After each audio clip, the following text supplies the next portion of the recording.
noches, bienvenidos a De Buena Fuente, quinta temporada. Estamos en el canal de los tucumanos y de las tucumanas, Canal 10, como todos los miércoles, acompañándolos en este resumen de lo que ha pasado entre un miércoles y el otro con la actualidad nacional, provincial y también internacional en el marco de esta pandemia, que bueno, nos viene trayendo dolor de cabeza y no descansa, por lo menos por ahora, la humanidad. Estoy acompañado como todos los miércoles de un gran panel. Colegas, ¿cómo están? Buenas noches. Florencia, Martín y María, ¿cómo están? Buenas noches. Muy bien, gracias por estar siempre al pie del cañón. Bueno, hemos preparado un programa muy interesante, centrado en lo que está pasando por estas horas en la economía nacional, en la salud a nivel internacional y también, por supuesto, lo que pasa en la política tucumana. Mirá.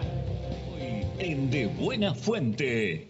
Quita de subsidio a la financiación de viajes al exterior. El análisis del economista Ernesto Matos. El precio del pan se congelará hasta enero de 2022. ¿Cómo fueron las negociaciones y cómo está el sector? Francisco Nader y Pablo Albertus en nuestros estudios. ¿Qué es la variante Omicron? ¿Cómo controlar la nueva cepa de COVID? La doctora Carolina Torres analiza las últimas noticias sobre la pandemia. Diego Popler detalla la última publicación en The Lancet sobre la duración de los anticuerpos producidos por la Sputnik realizada en la provincia. Y mucho más en un programa de colección. Saludamos al doctor Diego Popler. Diego, querido, buen día. Buen día, escúchame a mí. Buenas noches, ¿cómo estás? ¿Qué tal, Ramiro? ¿Cómo estás? Saludos a todo el panel. Gracias por acompañarnos. Bueno, Tucumán llegó a la revista The Lancet. Una revista muy prestigiosa a nivel internacional en este contexto de pandemia. ¿Por qué? Así es. Bueno, tuvimos, para empezar, la suerte de alguna forma de que Argentina fue uno de los primeros países en el mundo, en realidad el segundo país fuera de Rusia en aprobar y empezar a usar la vacuna Sputnik en modo de emergencia, cuando empezó la pandemia ya por diciembre. Y en ese momento nosotros con un test para medir anticuerpos que habíamos desarrollado aquí en la provincia, en conjunto con el Ciprosa, pudimos de alguna forma empezar a testear cuál era la respuesta de los individuos, de su sistema inmunológico a la vacunación con Sputnik. Entonces por ahí tuvimos una suerte de que fuimos los primeros en el mundo, entonces ya nos dio tiempo de estudiarla a lo largo de los meses y pudimos estudiarla, la respuesta que causaba a distintos tiempos y hasta los 6 meses. Así que cuando concluyó ese estudio, que fue un trabajo realmente mancomunado entre institutos del CONICET, de la Facultad, de la UNT y por supuesto del Ministerio de Salud y del Laboratorio de Salud Pública, lo pudimos publicar en The Lancet. ¿Y cuál es el resultado? Sí, ¿por qué destaco lo de la publicación de Lancet, doctor Popler? Porque hay un lenguaje, se escribe primero en inglés y segundo en un lenguaje muy específico para la comunidad científica internacional. Claro, estas publicaciones normalmente son el proceso de evaluación, es un proceso muy riguroso que involucra a revisores externos. En este caso normalmente son 3, pero en este tipo de revistas son 6, que realmente hay un ida y vuelta en donde ellos piden más análisis más exhaustivos, y eso es un proceso que demora meses. Y bueno, nosotros estuvimos con ese proceso también durante meses hasta que finalmente fue aceptado y fue publicado hace un par de semanas. ¿Cuál es el resultado de este estudio? ¿Qué es lo que se puede el resultado decir? Es bastante congruente con lo que en los primeros meses, al menos con lo que publicó el Instituto Gamaleya en las fases 2 y 3 del estudio, y también con otros grupos de Argentina y de otros países, que es que hay un alto porcentaje de seroconversión después de la segunda dosis. Más del 94% de los vacunados con 2 dosis tienen anticuerpos neutralizantes, y que esos anticuerpos neutralizantes llegan a un pico y después empiezan a caer. Y el porcentaje de positividad después de 6 meses es alrededor del 30%. Y eso uno por ahí lo puede asustar, pero... Para Diego, te interrumpo. O sea, que aquellos que tienen puestas las 2 dosis tienen un 94% de cobertura. Sí, por un par de meses. Por un par de meses. Hasta los 3 meses. Hasta los 3 meses. Incluso, a partir del cuarto mes empieza a caer. Hasta un 30%. Sí. Ramiro, es muy interesante lo que está diciendo el doctor, porque bueno, ahora se está convocando, hay más de 200.000 tucumanos que no se colocaron todavía las dosis, entonces esa es la importancia de completar el esquema de vacunación. No, hay que también aclararle a la gente que existe la memoria inmunológica, o sea, que por más que uno tenga las 2 vacunas, los anticuerpos circulantes hayan decaído, uno tiene memoria inmunológica en la cual ante la infección con el virus, el cuerpo de uno puede montar una respuesta inmunológica mucho más rápida que la primera vez, y así se puede controlar muchísimas infecciones, la base de la vacunación. Tercera dosis, Diego. Sí. Ustedes tienen ya parametrizado y tienen medido que es mucho más efectivo la cobertura que hay entre la segunda y tercera dosis para las personas. En cuanto a la tercera dosis, ahora salió hace poco un estudio, el primero en el mundo, en donde realmente comprueban la eficacia de la tercera dosis. Un estudio de Israel, también que fue el primer país que empezó a vacunar con terceras dosis, y ahora ya saben ellos cuán efectiva es la tercera dosis comparada con solamente tener 2 dosis, y que ya tener 2 dosis protege un 90% contra la enfermedad grave y la muerte, y tener una tercera dosis es un 90% en comparación a tener 2 dosis, o sea que es mejor aún. Ya se puede decir que hay datos que respaldan realmente la vacunación con 3 dosis. Aprovechando esto que está diciendo y en base a lo que consultaba María, ¿no? ¿Cuántos movimientos antivacunas hay? También cuántas teorías, idas, vueltas y mitos en realidad con respecto a esta vacuna. ¿Cuánto se la ha demonizado? El uso de las fake news, la desinformación que ha circulado. Sí. ¿Este tipo de estudios sirve además para desmitificar todo esto? Y espero que sí. Yo creo que la verdad que muchos de esos movimientos tienen más que ver con cuestiones ideológicas más que con cuestiones científicas, lamentablemente, y más que incluso con cuestiones religiosas. Yo creo que tiene más que ver con cuestiones ideológicas, lamentablemente. Doctor, cuando comenzó esta campaña que puso a Tucumán a la vanguardia, ¿no?, en el campo de investigación, ¿pensaban que Tucumán podía quedar posicionado al nivel que está luego de este trabajo? Y por otro lado, actualmente, ¿hacia dónde se está enfocando la investigación del instituto del que forma parte y en articulación con los otros sectores? La verdad que no lo pensamos, simplemente era un estudio para ver, lo había de alguna forma puesto en marcha el CIPROSA, que quería de alguna forma ver cuáles eran la eficacia de la vacuna y sobre todo también controlar los diferentes nodos de vacunación, que todos estén funcionando bien. Pudimos también comprobar que cada nodo estaba funcionando bien, o sea que esa idea primordial existió y se comprobó. Y después ya con los datos tuvimos la idea de hacerlo porque realmente nos vimos posicionados en que éramos uno de los pocos países que estaba tan avanzado con vacunación con Sputnik. Luego se empezó a aprobar en todos los otros países. Argentina hizo una apuesta muy fuerte por Sputnik, y a día de hoy se sabe que es básicamente, si uno con los datos, se sabe que es una de las mejores vacunas que hay en contra del COVID. Doctor Plopper, vamos ahora a la variante Omicron. Sí. Esto es, si bien hay pocos datos, sabemos que están trabajando mucho en esto, ¿es más letal que la Delta? ¿Qué tipo de miedo, precaución hay que tener con esta variante? No, hay que tener preocupación, que es la palabra que usa la Organización Mundial de la Salud, digamos, el concern. Es una variante que tiene muchísimas mutaciones, que se ha expandido rápidamente, pero todavía no hay datos, hay que realmente esperar a ver si hay para cuando haya datos de que diga si es más letal o no. La mutación se da por personas que, digamos, o por países o zonas donde no hubo gran campaña de vacunación y eso generó la explosión, o es por la variante. No, por supuesto, las mutaciones se dan cuanto más se multiplica el virus, cuanto más personas infectan, más chances tienes de mutarse, es una cuestión de probabilidad. Entonces, por supuesto, cuando más se expanda y más personas estén infectadas, hay más chances de que ese virus vaya acumulando mutaciones. Y si hay lugares en el mundo donde no hay la cantidad de gente vacunada y el virus está constantemente circulando, hay más chances de que ocurran este tipo de mutaciones. Mucho tiempo se habló de la inmunidad de rebaño. Bueno, todavía el país no llegó a esa situación, a esa instancia. En caso de que suceda eso, ¿qué es lo que sucedería, digamos, en el país en cuanto a esta enfermedad? Yo creo que hay que esperar. Yo creo que estamos bien posicionados en cuanto a la vacunación. Creo que para cuando lleguen esas nuevas variantes, que todavía no sabemos cuál es el nivel de letalidad que tiene, o el nivel, ni siquiera se sabe muy bien si es más transmisible o no.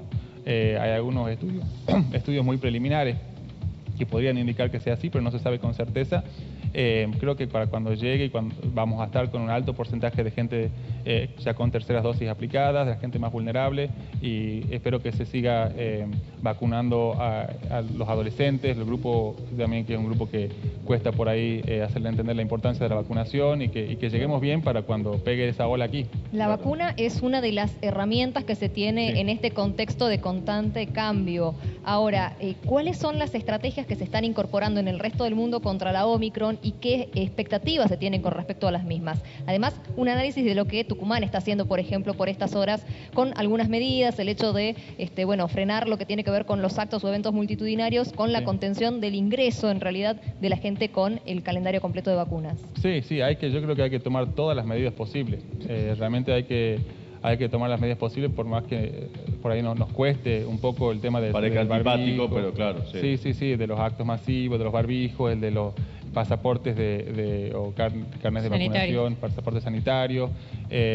Hay ya muchas de las empresas que fabrican vacunas ya están fabricando una vacuna nueva específicamente contra las variantes Omicron, que todavía no se está medio anticipando, o sea, lo que podría llegar a ser si es que esta vacuna realmente, si es que esta cepa, o esta variante es más letal, que no se sabe todavía. Es muy interesante lo que está contando el doctor Diego Plopper. Te pido, Diego, que te quedes unos minutos más. Ahora vamos a hablar de la realidad nacional y de esta reunión que llevó adelante el presidente de la Nación, Alberto Fernández, el jefe de gabinete de ministros, el doctor Juan Mansur, y Sergio Palazzo, diputado nacional por la provincia de Buenos Aires, secretario general de la Asociación Bancaria, que ya está en contacto con nosotros, un gran dirigente nacional bancario. Sergio, ¿cómo estás? Ramiro Reati y el equipo de Buena Fuente te saludan.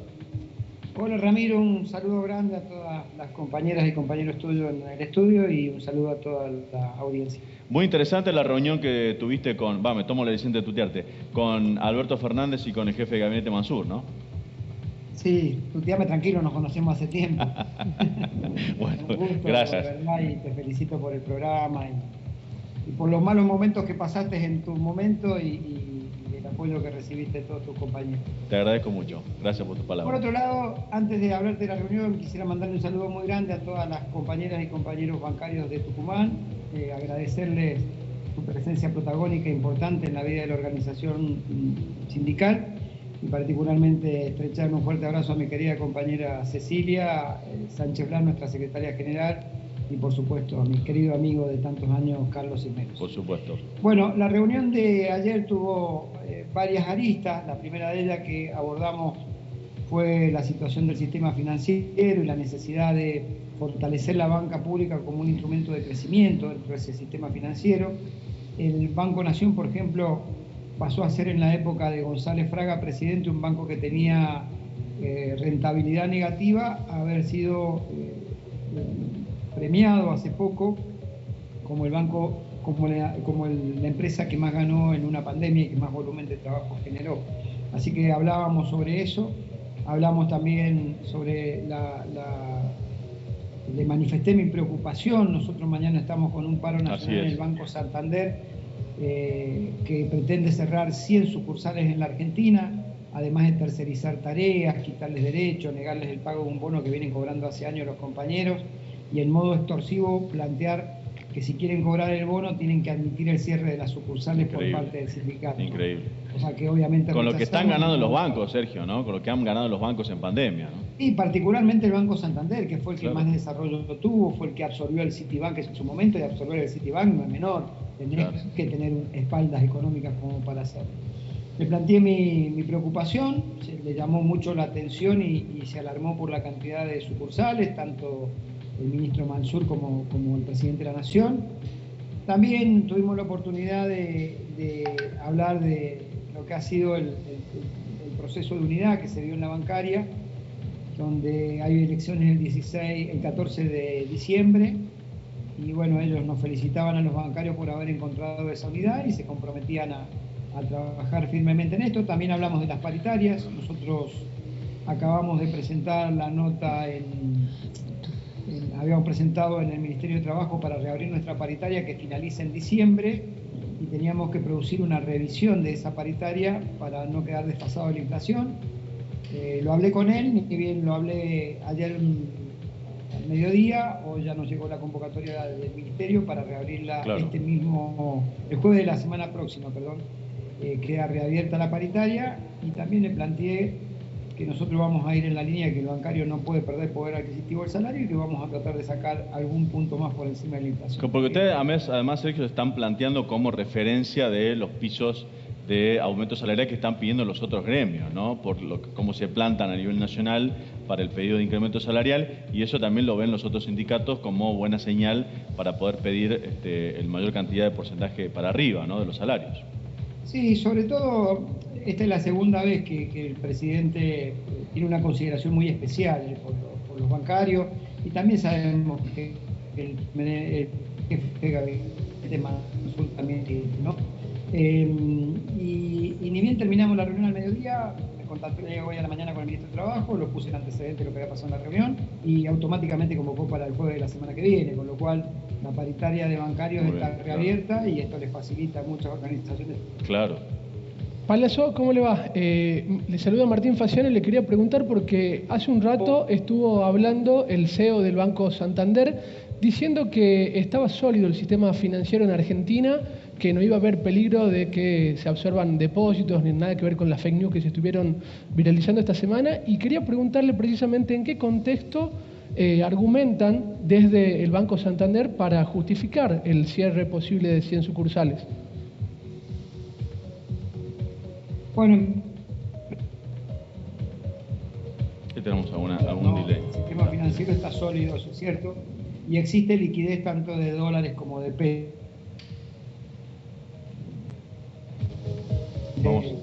Angustia, desestabilización, y es una operación más, ¿no?, de esas tantas mediáticas.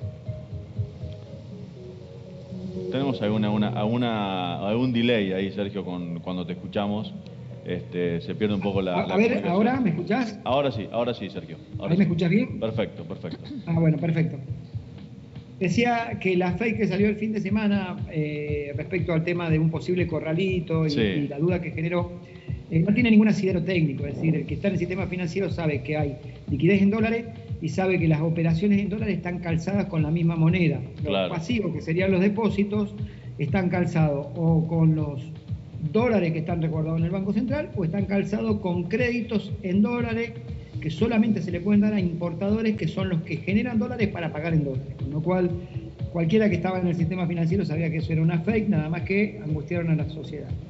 Y el motivo que esgrimen para cerrar las sucursales es un simple tema de rentabilidades. Ellos dicen, nosotros entendemos que lo que hacen 2 sucursales lo puede hacer una, y deciden avanzar en el cierre, y en realidad no es tan así, porque ellos toman una referencia que es un tiempo que acaba de pasar, que es absolutamente anormal, donde hubo una pandemia, donde hubo restricciones a la circulación, entonces no hubo tanta gente que iba a los bancos, donde se atendía con turnos y mucha gente protestaba por esa situación, donde también había una retracción de las actividades económicas y por ende no había un volumen de trabajo tan importante porque las actividades económicas estaban restringidas producto de la pandemia. Y además no tienen en cuenta que el gobierno argentino ha lanzado, que inclusive el presidente lo dijo en el G20 en la última reunión, un proceso de inclusión financiera con el objetivo de que haya más clientes en los bancos. Ergo, el ajuste es nada más que preventivo, digamos, por las dudas, porque se le da la gana, porque quieren tener mayor rentabilidad. Pero ahora que se han habilitado los turnos, que se han habilitado la mayoría de las actividades económicas, que vuelve a la normalidad, está claro que no sé si le va a hacer falta abrir más sucursales, pero por lo menos tienen que mantener esta. Por supuesto. Así que, y además, sobre todo, cuando ellos a modo extorsivo le transmiten a la comisión gremial, y también yo he estado presente en una reunión donde lo dijeron, que era, bueno, nosotros vamos a pagarle un bono que le pagan todos los años, que aparte es una cifra, no es una cifra grande.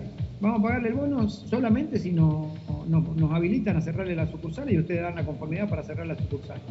Palazzo tiene una contestación inmediata que... Claro. Bueno, vamos a hablar un poquito de política, de sindicalismo y de las expectativas que se tiene, si le parece, hasta este fin de año. La próxima semana van a estar asumiendo los nuevos diputados y senadores en el Congreso Nacional. ¿Y qué espera de esta nueva conformación de las cámaras?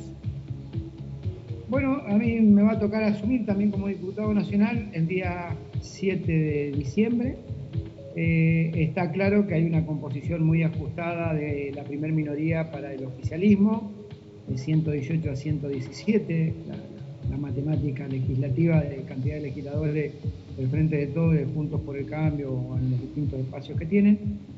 Esto va a obligar sin duda a un gran esfuerzo por parte del oficialismo de garantizar su mayoría, de tratar de convencer a otros espacios para que acompañen las propuestas, y también va a obligar obviamente a un ejercicio de consenso un poco más amplio con la oposición, porque creo que hay leyes fundamentales que sacar, está la ley de presupuesto que se tiene que tratar, seguramente pasará el acuerdo con el Fondo Monetario Internacional y también los lineamientos del proyecto o el programa plurianual que va a presentar el presidente, claro. Así que creo que son todos temas que van a requerir de mucho consenso y diálogo. Mucho se habló también de lo que iba a pasar después de las elecciones, ¿no? En el caso, bueno, de los tucumanos, la situación del jefe de gabinete, el doctor Juan Mansur. ¿Cómo ve la gestión y el trabajo que viene desarrollando allí? Bueno, han mantenido diálogo y demás con el jefe de gabinete. ¿Qué es lo que se puede decir al respecto de su continuidad allí en Nación? Bueno, en principio, quizás yo no sea todo el objetivo porque tengo una relación de afecto con Mansur.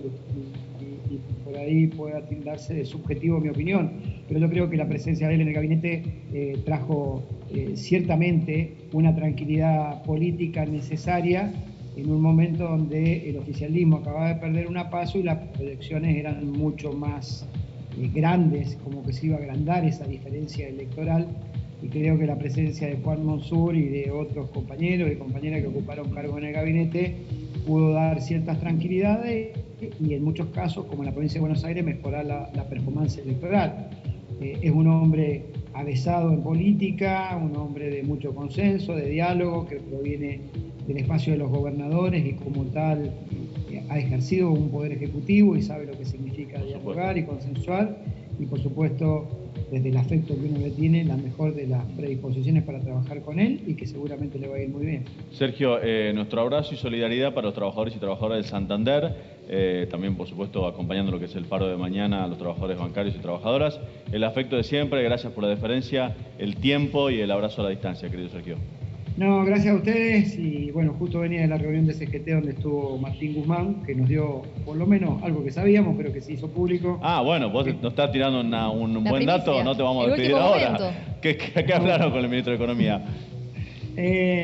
Bueno, tuvimos una oportunidad de hablar primero a solas un grupo chico ahí de la CGT, donde le expresábamos nuestra preocupación sobre todo lo que salía en los medios respecto a que acá hay un ajuste con el acuerdo con el Fondo Monetario Internacional. Recordamos las palabras del presidente de la Nación en el acto en Morón, que dijo que se pagaba con el crecimiento de la economía, no con ajuste, y él ratificó esas palabras y lo hizo luego en el plenario de todos los secretarios generales de sindicatos y una explicación que dio en el Salón Felipe Vallese, de que el pago de la deuda tiene que ser con crecimiento únicamente y que no va a propiciar ningún tipo de ajuste. Bien. Y tampoco ningún tipo de reforma laboral, con lo cual, bueno, nos dio esa tranquilidad, estando presentes todos los secretarios generales y la cúpula de la CGT. Qué bueno. Muy buena data, querido Sergio. Gracias por el tiempo de nuevo. Bueno, una primicia sobre el final, por lo menos. Gracias a ustedes, un saludo a todos los tucumanos y tucumanas, y muy especialmente a mis compañeros y compañeras bancarias, y un abrazo a mi compañero Carlos Cisneros de tantos años y a Cecilia, nuestra secretaria general. Un abrazo grande. Gracias, Sergio. Gracias. Bueno, Sergio Palazzo, decíamos con Diego Plopper, en realidad, para definir el tema Omicron o la variante Omicron, que hay que tener precaución, que es lo que está haciendo la Organización Mundial de la Salud, ¿no? Sí, se está siguiendo de cerca y bueno, pronto va a haber data que realmente puedan de alguna forma revelar si esta variante es realmente más letal y más transmisible o si simplemente es una variante que se extendió, como hubo muchas otras que se han extendido en ciertas ciudades o ciertos lugares que parecía que iban a llegar a todo el mundo y después no llegaron, simplemente porque no tenían ni más letalidad ni más transmisibilidad. ¿Tiene que ver la combinación de la época del año en los otros hemisferios para que sea más rápida la propagación, doctor? Y se ve siempre con las olas que también son estacionales, sí, por supuesto.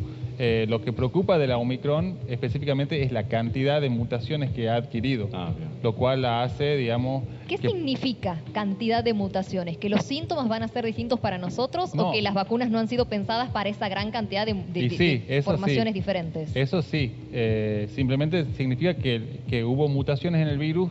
La mayoría de las mutaciones generalmente lo vuelven al virus, de alguna forma le hacen algún defecto al virus, entonces, pero muchas de esas mutaciones si no acarrean algún tipo de problema para el virus, lo hace igual o mejor. Y si se extiende es porque mal no le hizo la mutación. Claro. Y la cantidad de mutaciones que tiene específicamente en el sitio de unión al receptor este virus, esta nueva variante, hace que pueda adquirir nuevas nuevas funciones o pueda tal vez adquirir uniones a otros receptores que no sabemos, son cosas que no se saben todavía, esto es muy reciente, entonces hay que tener los ojos bien abiertos y por eso se la está siguiendo muy de cerca, porque puede tener un comportamiento muy distinto. Y las vacunas, por supuesto, cuanto más mutaciones tiene el virus específicamente en esta región, que generalmente es el lugar donde los anticuerpos más neutralizantes atacan, si la parte del virus muta más, va a ser menos reconocida por los anticuerpos, eso es seguro. Bien. Así que bueno. Bien, hay que tener precaución. Sí. Doctor, gracias por el tiempo. Gracias, Diego. Muchísimas gracias a ustedes por invitar. Bueno, ustedes quédense, vamos a hacer una pausa cortita y venimos y tenemos mucho más en De Buena Fuente. ¿Qué pasa con los pasajes comprados, que ya no se puede comprar en cuotas al exterior? ¿Qué va a pasar con la economía? Un poco ya lo decía recién Sergio Palazzo de la reunión que terminó hace instantes con el ministro de Economía de la Nación, Martín Guzmán. ¿Qué va a pasar con los precios cuidados? ¿Qué va a pasar con el precio del pan? ¿Qué va a pasar con el precio de la canasta navideña? Bueno, todo eso, ya están los invitados aquí para hablar al respecto. Hacemos una pausa y venimos.